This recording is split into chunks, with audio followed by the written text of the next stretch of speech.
This episode is brought to you by State Farm. From your morning podcast to your afternoon playlist, State Farm knows you personalize your entire day, and that's why State Farm helps you personalize your insurance with the State Farm Personal Price Plan. It offers coverage options that help protect what you care about most at an affordable price just for you. Like a good neighbor, State Farm is there. Prices vary by state. Options selected by customer. Availability and eligibility may vary.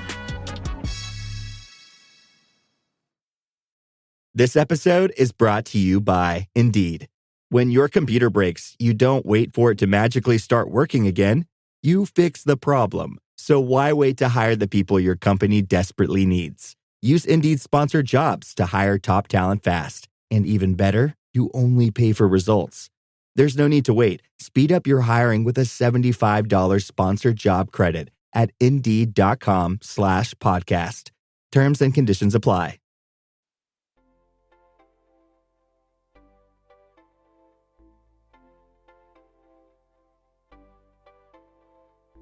Hello, everyone, and welcome to Nerding Out on Neurodiversity, the podcast for all things neurodivergence. I'm Dr. Matt Zakreski, clinical psychologist and professional speaker, and I'm happy to be your host through the wild trails of the neurodivergent world. And I'm Jake Noonan, educational coach and humanities teacher, your co-host and producer, and I'm thrilled to help share the stories and the experiences of wonderful people in the world of neurodiversity.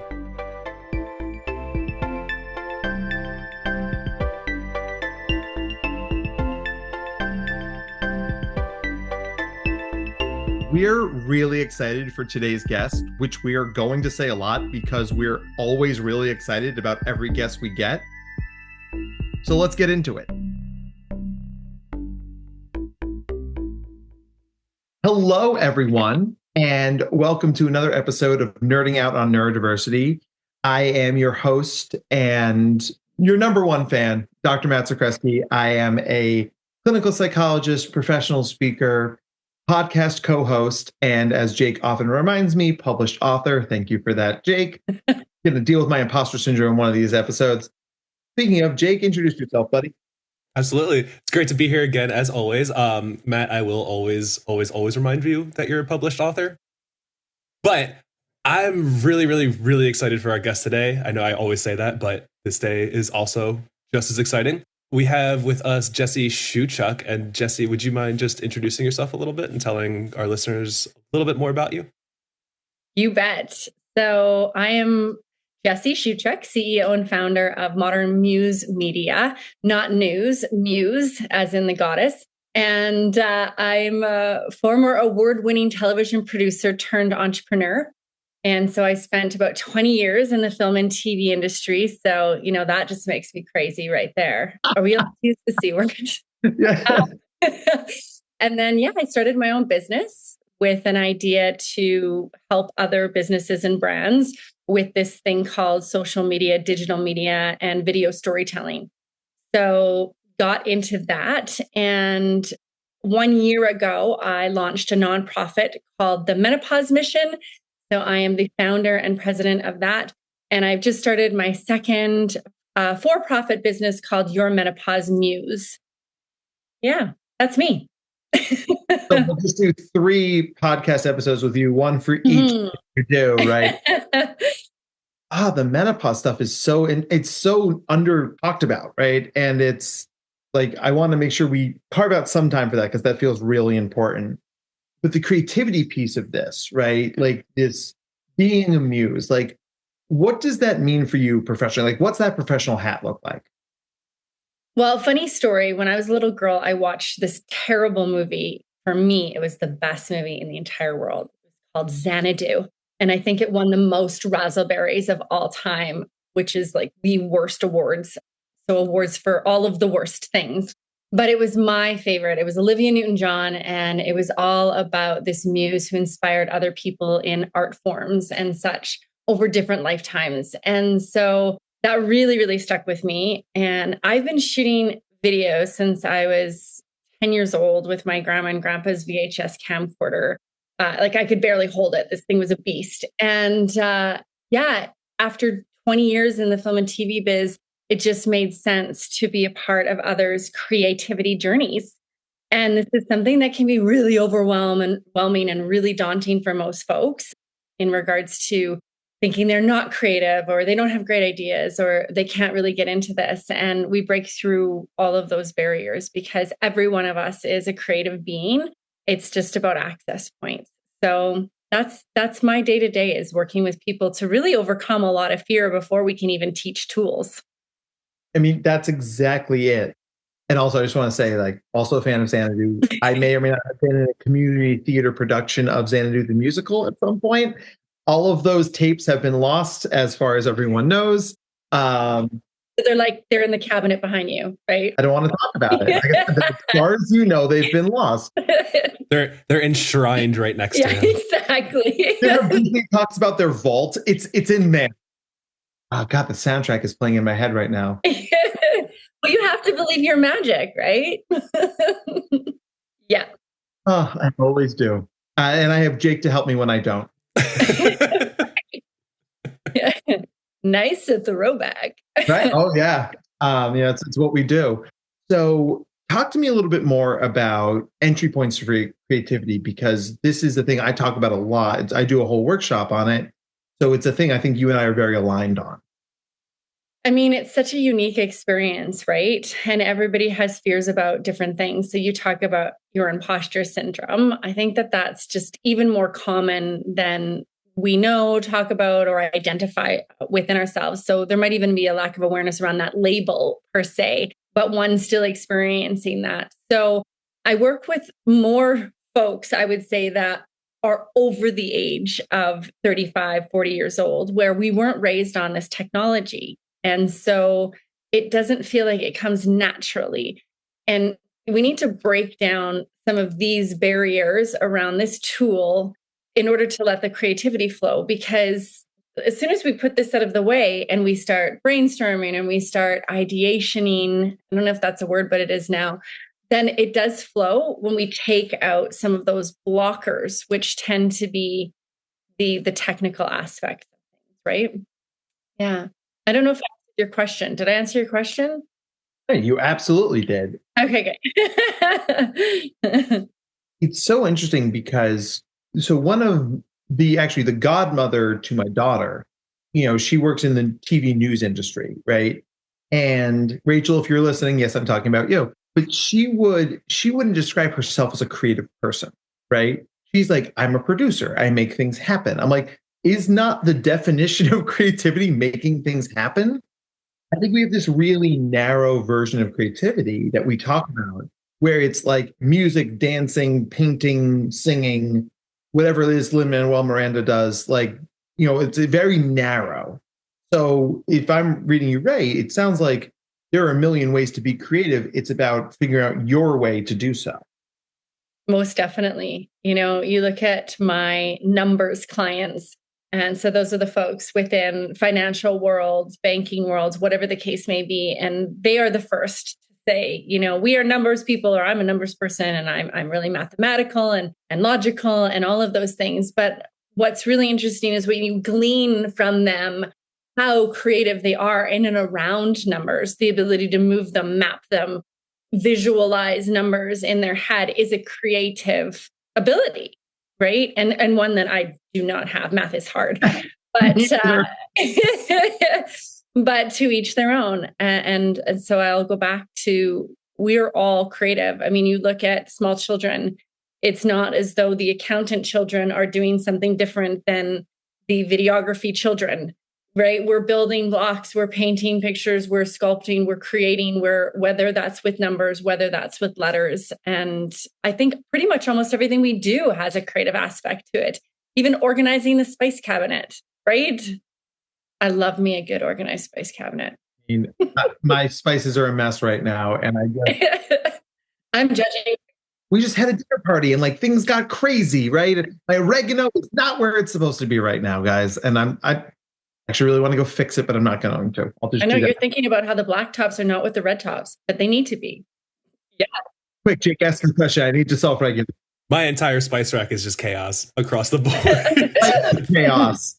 And I mean that as a compliment, but it's the fun kind, I guess, but it's chaotic. So, Jesse, hearing you talk about the creative aspect and the creativity that everybody has, because I 100% support that as well.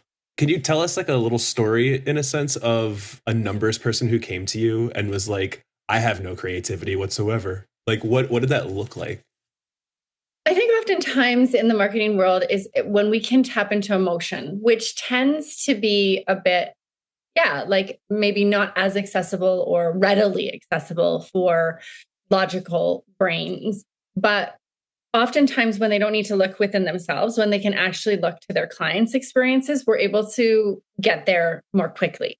So for example, if you're talking about an accountant talking about themselves, they'll be able to get up there and do a video about educating people about the value of an RASP or an RSP or whatever the case may be. But if we drill into, as a financial planner or a chartered accountant or a bookkeeper, what they do or how they help their clients, we tend to be able to tap into the world of creativity a little bit better, because then it doesn't become about them. It becomes about how they are helping. And typically that's where that passion comes from. They're alleviating a lot of stress of small business owners because they are taking away this pain point. And so pain points are a way that we all access one another. I mean, let's drill into the psychology of marketing, right? Some of the most effective ads are ones that talk about pain points first, right? This hurts me, or do you feel this, or is this troubling you? And then that's when our interest is piqued. And so I think I'm making my way around to the conclusion here that the place of pain and vulnerability accesses creativity, because that's where we become solution-based, right? Right. I sounded really smart there. I'm just there. Yeah, that was brilliant. You know what, Dr. Matt, you can take that and use it. All right. Permission. Boom, done. I'll just play that clip in session now. Like, hold on. You need to listen to this genius woman. And she's so humble. It's my imposter syndrome. But honestly, this podcast is all about owning your brilliance, right? Like, we are all system changers and we're all iconoclasts, right? And Jake, you fanboyed on me. I'll fanboy back on you. I mean, Jake is one of the most unique humans I know. He's a true Renaissance man. I mean, he's one of the best teachers I've ever met. He's a great educational coach at our practice. And his band, and I'm not just saying this because he's my friend, genuinely rocks, right? Thanks. I appreciate that. We can call this podcast We're All Really Bad at Accepting Compliments. So, I mean, we clearly all access creativity in very different ways, right? Mm-hmm. And I always think that, like, from a psychology perspective, right, pain always tries to teach us something. Either I shouldn't keep doing this thing, or this is the kind of pain I need to level up to what the kind of person or professional I want to be. And how do you help your clients tell the difference between those two things, Jesse? I think when it comes to using video to market one's brand, one's business, it's most often the latter. I don't think that this is like a toxic relationship that they have with content creation. I think it's really more about leveling up and some of those upper limits that we're dealing with, right? And so I would say that's the most common. It's really hard for people to get comfortable on camera. It's really hard for people to put themselves out there. And we really have to do a lot of work in and around that before we even pick up the camera, before we even write a script, because the language that flows and the ideas and words that end up on the page all come from that voice from within, right? And so, I mean, I've worked with thousands of clients over the last 9 years in business, and I would say there's probably a really tiny itty bitty percentage of people that just come in super confident and it's like, I got this. Okay. I just need to know how to shoot and light and edit or use this app or whatever the case may be. 95% of the population are, why would people want to hear from me? There's already tons of people out there talking about this that are better than me. I don't look really good on camera. Have you heard the sound of my voice? That's a big one. And those are the hangups most often, more often than the technical tools. Yeah. So upper limits, right? This is the human experience. I mean, we've mentioned imposter syndrome a few times already, but that there are already other people out there who do this and they do it better than me. So why should I do anything? It's so crippling, but it's like, it's putting the handcuffs on yourself, right? Because the world hasn't said, I don't want to hear what you have to say about corporate finance or the marine biology of Lake Michigan or nerding out on neurodiversity, to pick three things out of the air, right? And yet, like, if the world doesn't want to hear that, the world will tell you. But you don't get to be in that situation until you put yourself out there and see how people respond to what you have to say. And there will be people. I mean, everybody has a niche. And the more you can be uniquely you, the more you're going to soon access that.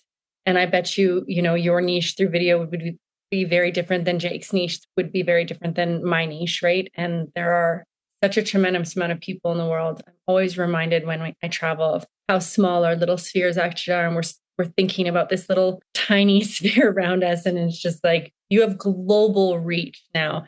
You have a niche. Everybody has a niche. I worked with a coach the last 5 years. There are so many paradigms, mindsets that I am working. I'm a constant work in progress. But she plays this video at one of her sessions, which I love. And it's this little girl, and she's holding the garden hose, like with her thumb over, and it's just spraying her in the face, and she's screaming, crying, and she's like, Mommy, Mommy. And she's like, Alexa, put down the hose. Just put down the hose. Right. And it's just, we're all holding this hose of discomfort to our face. Right. And it's the same, it's just a different analogy from the handcuffs. And so I tell that to my daughter often. I'm like, honey, put down the hose. No one's holding that hose but you.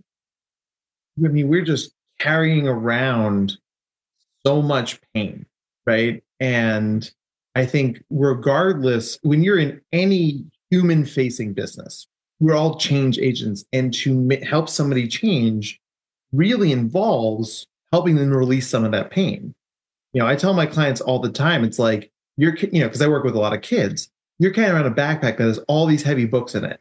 And the fact is, you don't need to be carrying all those books. Mm-hmm. Imagine how much higher you could jump if you took 3 heavy books out of your backpack.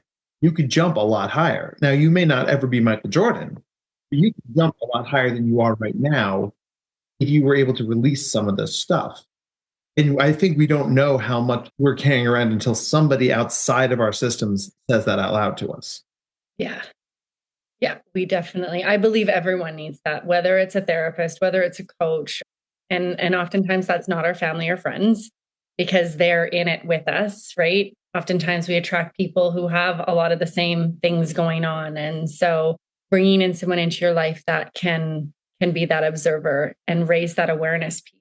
Because once you can identify it and you can name it to tame it, right? So yeah, I'm a big advocate of that. We weren't meant to do the work ourselves, like any of it. We weren't meant to do any of this ourselves. I mean, you look at survival was based on clans and villages. And if you were outcast, which is why we have such a basic need and desperation for belonging, because you would not survive if you didn't belong. If you were cast out, you would die without the village, right? Absolutely. And yet we also get all this messaging like, pick yourself up by your bootstraps, go it alone, alpha wolf stuff and I think the dichotomy between those two messages are a biological imperative to have community. You never hear about Bill Gates and Microsoft, right? It's Bill Gates. He somehow manifested it all himself. Yeah. Story of Microsoft, it's no, there was all these other people who created this thing. Yeah. So what do you think is one thing everybody out there listening can do today to tap into that sense of, I might need help to do more? What's one thing they can do? Well, that is a great question. I think that, even talking to people that who are seeking counsel and has that worked for them, and then maybe just doing a bit of research on their own. You talk about niches too and connection to community, right? And I do feel like you hear this, I feel so alone. I'm all alone. And I have felt that many times in my life and world as well. But we're not, we just really, really don't have to be. And so what are our passions, our likes, our interests? How can we further connect with like-minded individuals, right? Finding our place. And I feel like, yeah, a lot of people do feel lost and lonely and don't know where their place is. But it's out there. There are tons of groups and tons of things that we can be a part of. But part of it is putting the hose down, because when the hose is in our face, you can't see, you can't breathe, you can't speak, right? So, yeah, and be open and willing to ask for help. That was a big one for me. I speak about burnout a lot on stages and such. From burnout to breakthrough, I talk about, and I was just so fiercely independent. And I realize now that comes from trauma as well, where I didn't feel like I could trust anyone anymore. And so I could do it myself. We weren't meant to do it ourselves. So asking for help. It's one of the biggest gifts we can give ourselves, right? And I think a lot of neurodivergent people learn that they can't trust the world, right? The world doesn't get us. The world doesn't speak our language. The world thinks we're weird. So you develop that armor of, I must go it alone, right? And, my personal goal this year, this step of my neurodivergent journey has been, okay, so I can hire people to work with me and see some clients. I can hire an accountant to make sure that my money makes sense. I hired an assistant this year. Her name is Julia. Whoa. She's fantastic. And she's fantastic. I literally don't know what I would have done without her. Like, it's so ridiculous to me that I can just sit here and be like, how did I do all of these things myself? And I mean, there's more people on the team, but having the courage and the humility to step into that space where you're like, I've gone as far as I can alone. To go further, I need help. I think that's what seems to separate the version of you that you used to be versus the version of you want to be. Mm-hmm. And I mean, I love that you talked about neurodiversity, because the name of the podcast, but I know that there's a statistic, and I can't quote it right now, but it's exponential how many times neurodivergent children are corrected more than neuronormals and suppressed. And I was diagnosed late in life. So my diagnosis actually came through menopause. And I actually needed to go through a big grieving period, because when I looked back and I flashed, my whole life flashed before my eyes, and everything suddenly made sense as to why I didn't feel like I fit, as to why I felt like I was doing anything wrong, talking too much, being too loud, not fitting in. And the grieving came from, I wish I would have known this sooner, and there may have been help and things that could have been done. But even when I was a kid, there wasn't the language around it. And of course, girls were not being diagnosed. And we're seeing this huge surgence of female ADHD diagnosis and neurodivergent diagnosis in women because of that. And it's not because it's trending. It's because how it shows up for women was not the same as for boys. And so it wasn't flagged, right? But the comeback into oneself and confidence, it's going to take a long time. I had 45 years of thinking something was just really seriously wrong with me, and I couldn't get relationships right, and I couldn't get life right, and I couldn't get parenting right. And I just seemed like friendships and everything, something just seemed out of whack. And the common denominator always felt like it was me. And so you do feel like you're going crazy, losing your mind. The list goes on and on. When I got the diagnosis, I also found a bit of a tribe, because it was people who understood that that's just the way I think. And it's beautiful and it's wonderful. And it's the reason why I was a multi-award winning television producer, because of that as well. So yeah, it can really, really break your confidence down, and it can take a long time to come back into oneself from a place of being so overly corrected for so long, right? And it's so telling that we're halfway into this episode and we're just getting to it now. But it's not like we've been sitting here in awkward silence, like, what the hell do we have to talk about? There's a community of thoughts and minds in this Zoom room that we're now going to put out on Spotify, and people will listen to it. But the number one comment we've heard so far about the podcast is like, it sounds like you've known these people for a long time. Mm-hmm. And some of them, like Jake's fiance, we have known for a long time. Yeah, true. I mean, I'm assuming. Actually, I guess I don't really know. I've only known her for a month, actually. Yeah. Good for you. Impulsivity, also ADHD. Yeah. Yeah. I haven't even gotten the appetizers yet, man. Put the ring away. Geez. But everything you said about the cultural shifts around ADHD in particular, how we have constantly underdiagnosed it in women, how we've constantly underdiagnosed it, in kids who don't necessarily get bad grades or act up, right? I mean, I'll hear from really many people, well, it's just a phase. Mm-hmm. Wouldn't we rather know for sure? Like, wouldn't we rather get that information? So the negative comments thing you were mentioning before.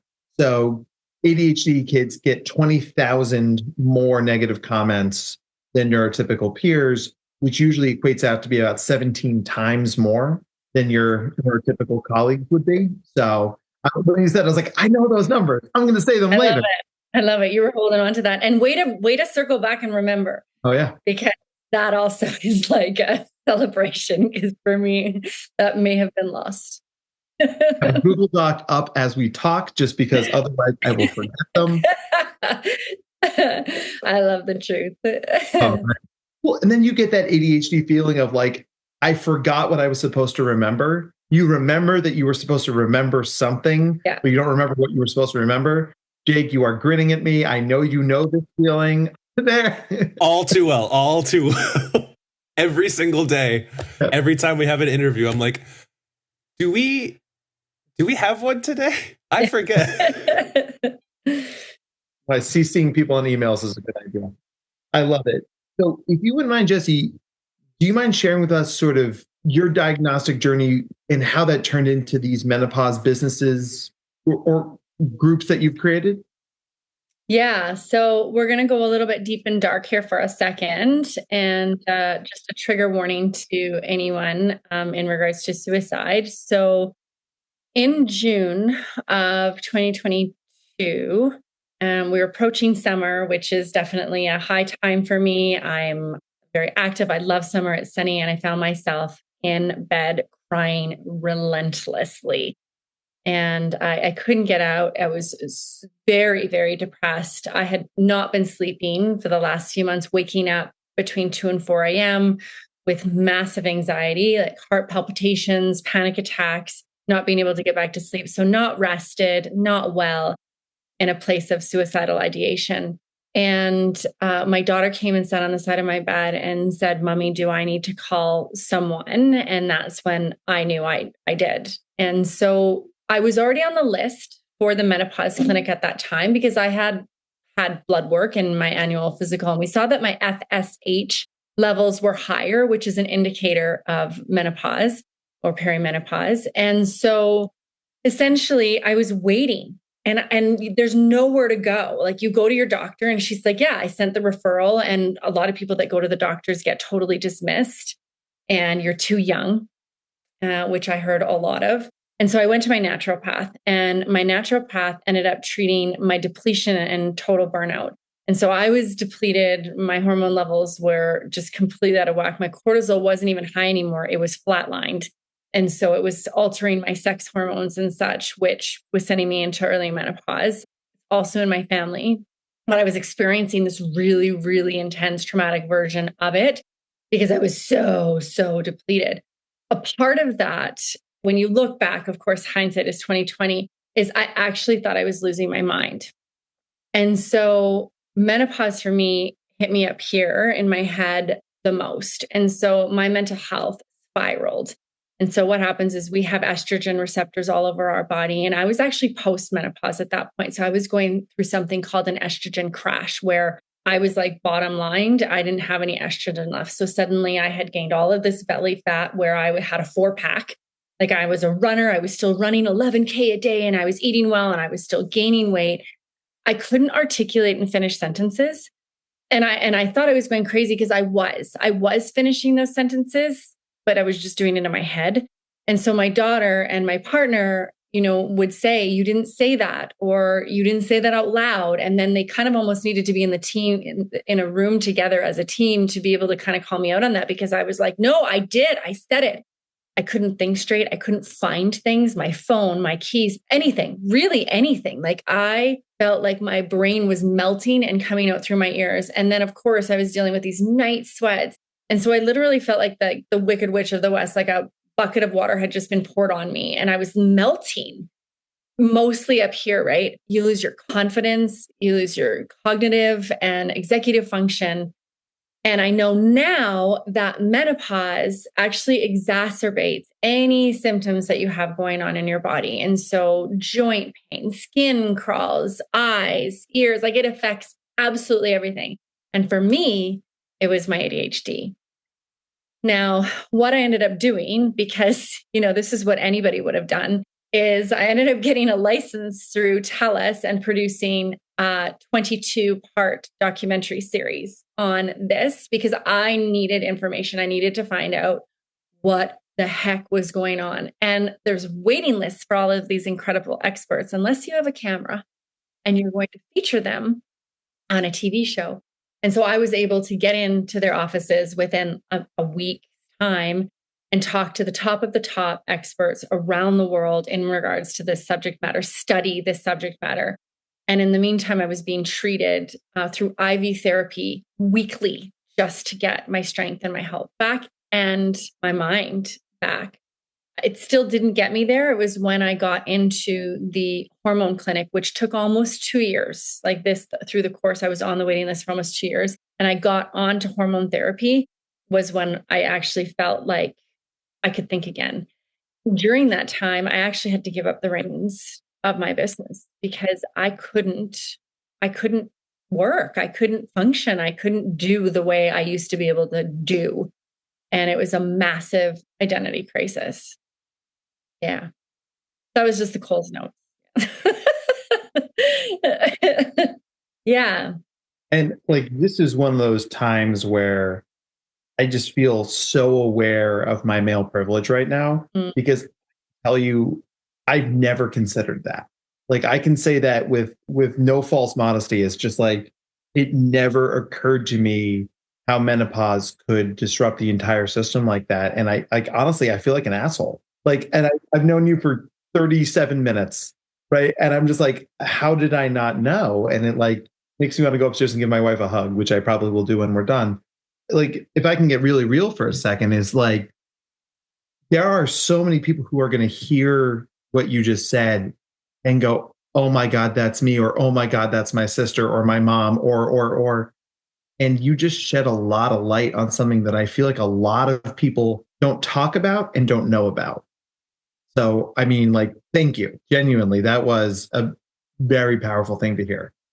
I want to add on to that also. Like, I think it's also phenomenal because, thinking of it like a cultural lens for a second, you were saying that women, like young girls, aren't typically diagnosed and they started to get looked at more now. So like, you're almost like in the first wave of people who weren't diagnosed as a kid are now late diagnosed and experiencing something like menopause. So you're able to share more of the experience and like what you're recognizing with it. And you're also tuned in and hyper aware of it too. So I just wanted to like reflect Matt's sentiment a little bit and add a little bit more to it as well. So thank you. We are the first wave.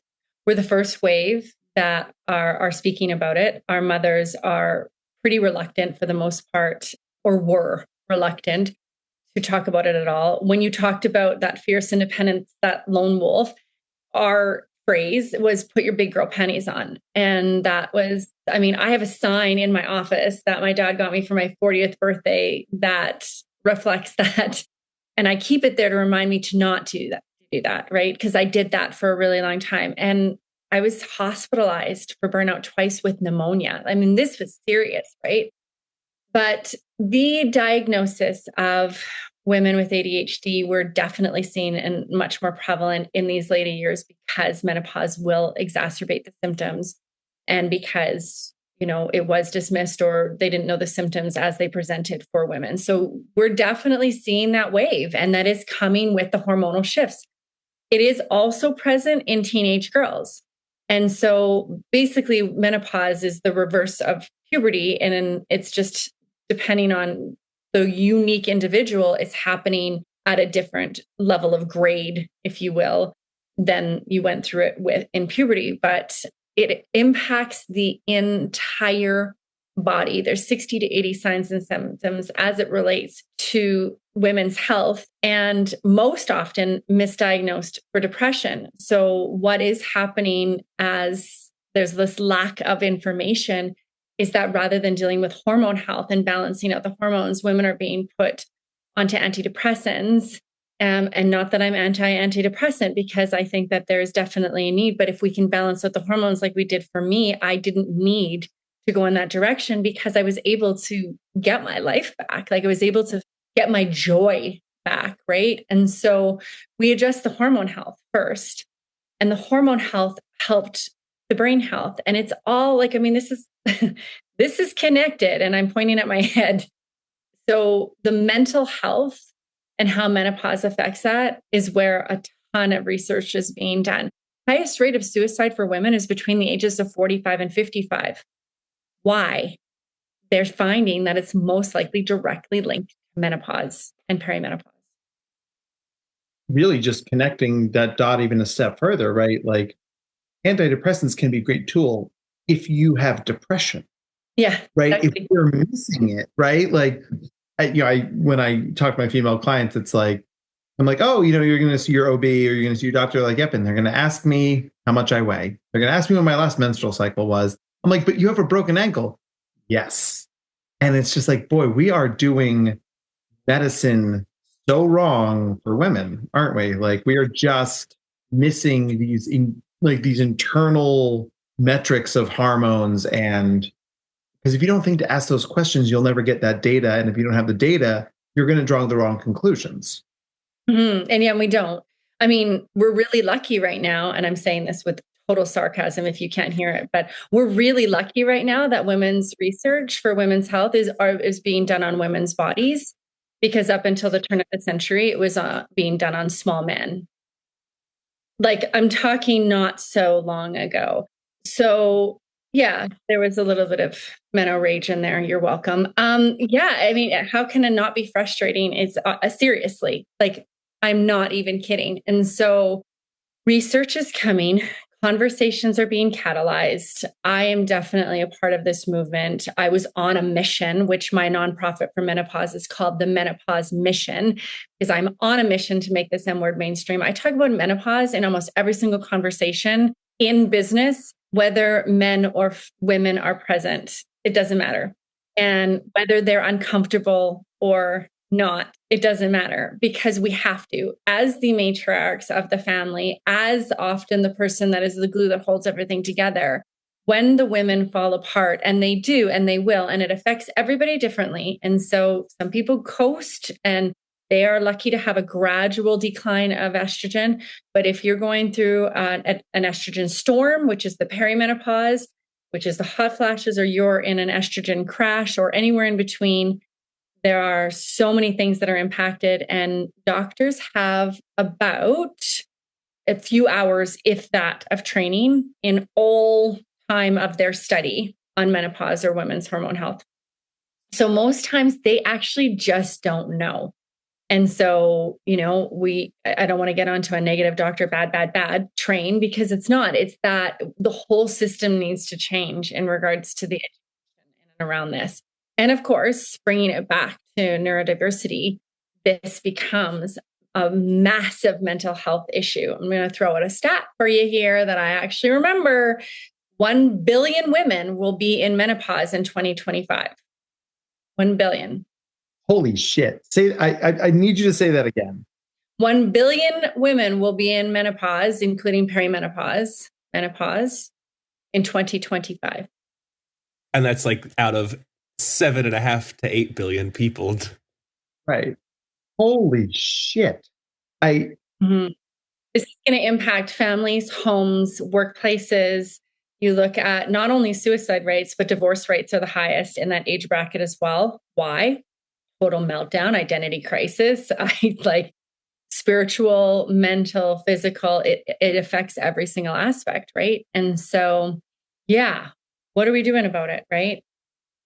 They're lucky that they've got you up on those stages with that microphone, forcing people to listen and hear this stuff. And I'm thinking about how Jake and I used to work at a school together. And in addition to be the school counselor, I also taught sex ed. And I would say things like penis and erection and period. And the parents never had a problem except anything but period. And I was like, guys, like, we just need to have these conversations because they don't just impact women.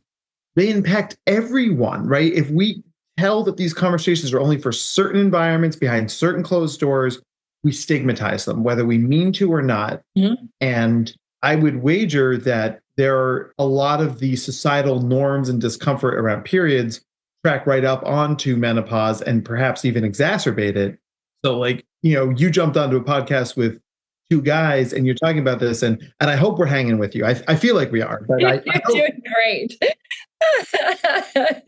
Yeah. No, yeah. I mean, of course. So what is menopause? So I have a lot of colleagues, girlfriends, people that I run into that I mention when they're talking about, I'm so tired and I'm run down and I'm just like, oh, and I'm waking up in the night and I'm just like, I'm soaking wet. And like, I must be depressed or whatever the case. Maybe it's menopause. No. It can't be menopause. I'm too young, and it's just like 35 years old is when perimenopause symptoms can start. But we have this stigma, we have this vision of this, 70, 80, 9-year-old woman that's going through menopause. They are well past that, it is in your, what we consider to be prime. And of course, what's happening too with women who are entering menopause is now oftentimes their children are going through puberty because we're having children later in life. And so, whereas we may have had an empty nest, we may have had the ability to cope, and we're not dealing with your mother's menopause anymore. Our symptoms are heightened because our stress levels are heightened because our bodies are depleted. And so suddenly we're experiencing all of this when we need to be there for our children the most, when they're entering their phase of transition, especially young girls. And you have this collision that's happening. We called our home hormone household, and we have full-blown yelling matches at times. And then we come back and we cry it out because it's just, you just don't have control of your, emotional regulation in that time. And so what ensues is chaos because we don't have understanding or treatment occurring. And it doesn't have to be this way. I mean, you said before, we name it to tame it, right? Mm-hmm. And I probably say this at least once per podcast episode. People say knowledge is power. I like to say knowledge is empowerment, right? Like we take the things we know and we use it to empower ourselves, our friends, our colleagues, our loved ones. I got to tell you, I feel empowered to have more of these conversations now with the women in my life than I certainly did 50 minutes ago. You guys get real-time updates about my personal journey here. Good. So good. Yeah, I mean, it's fascinating. And I could talk about it for hours and hours. To me, it's just a marvel. And what feels great is giving women hope when they're in this place of just complete, sometimes despair or overwhelm often, that there are a lot of solutions, and the weight gain is really tough because it does come out of nowhere, and the metabolism is so incredibly impacted. We become insulin resistant. Like I said, I was running, I was eating the same, I was doing all the things, and I was gaining weight so rapidly. Like it happens so fast. Then you look in the mirror and you're just like, suddenly you don't even recognize yourself. I mean, that is hard. That's tough when you're not doing anything differently.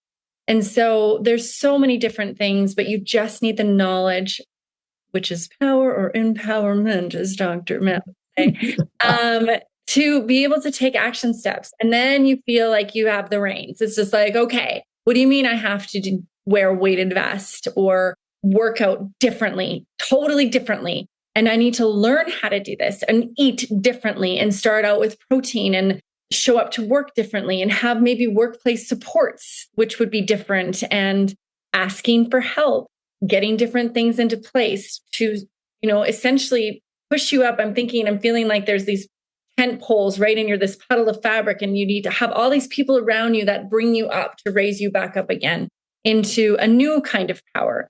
I don't think that we will be able to go back to ourselves. Like, we won't be able to have the same capacity that we had. We won't be able to function the same, but we do tap into, and we're going to go full circle here. You're going to love this.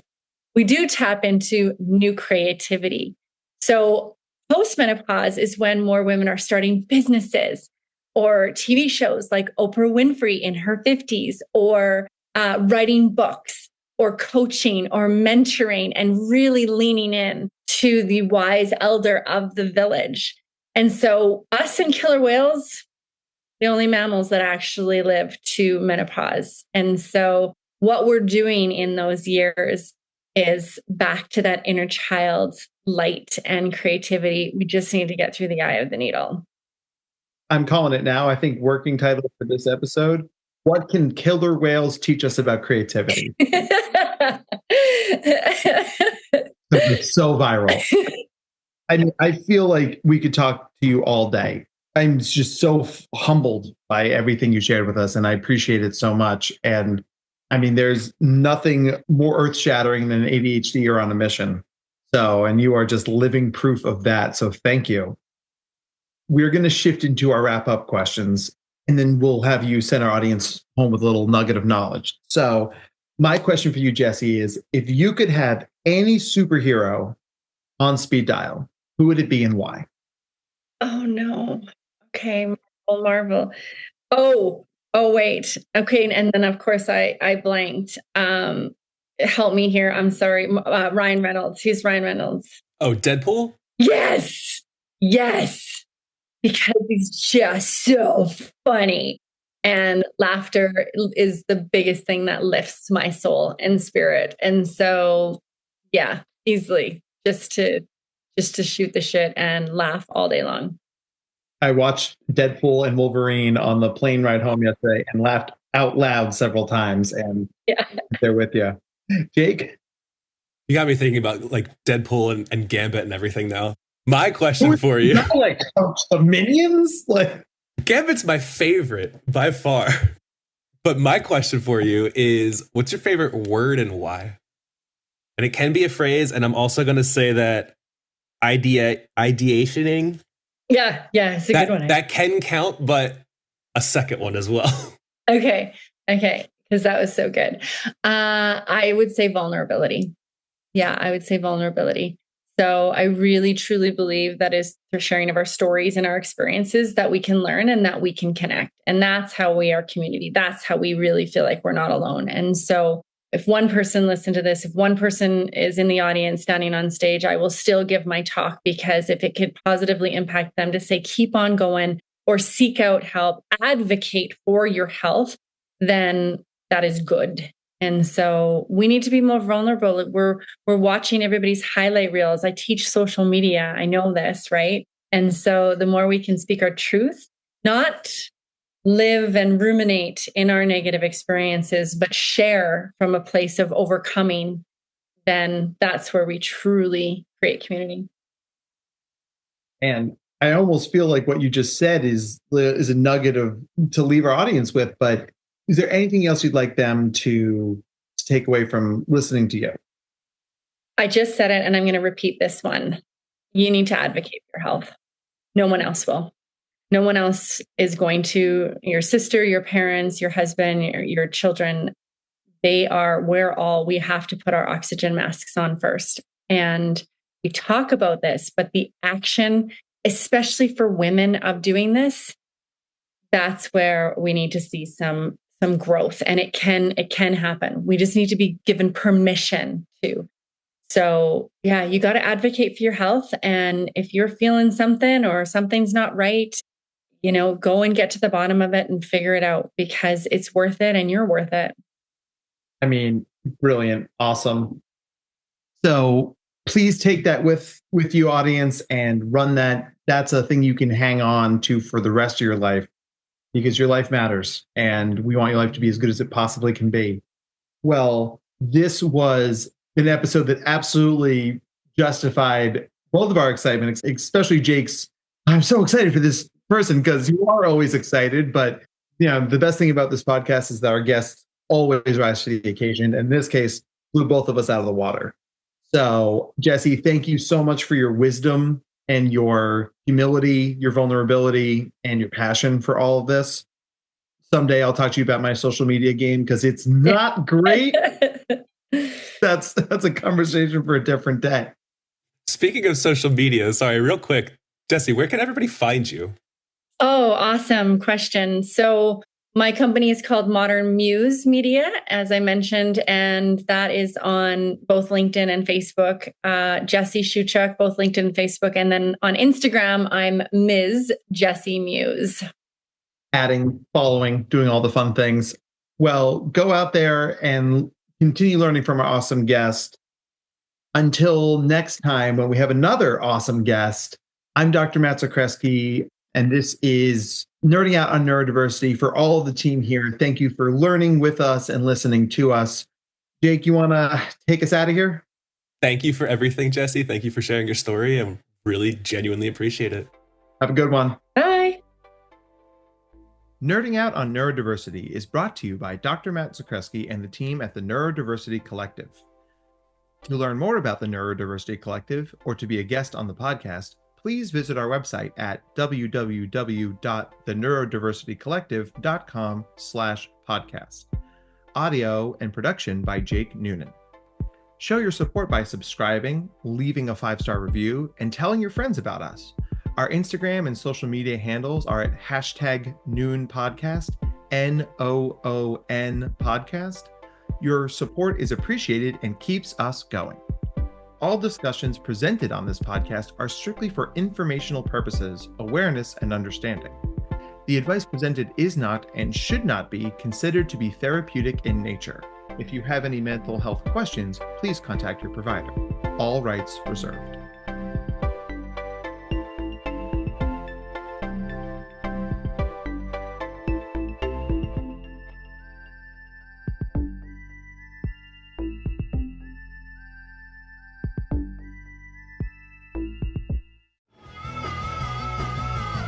You're listening to the Geekscape Network.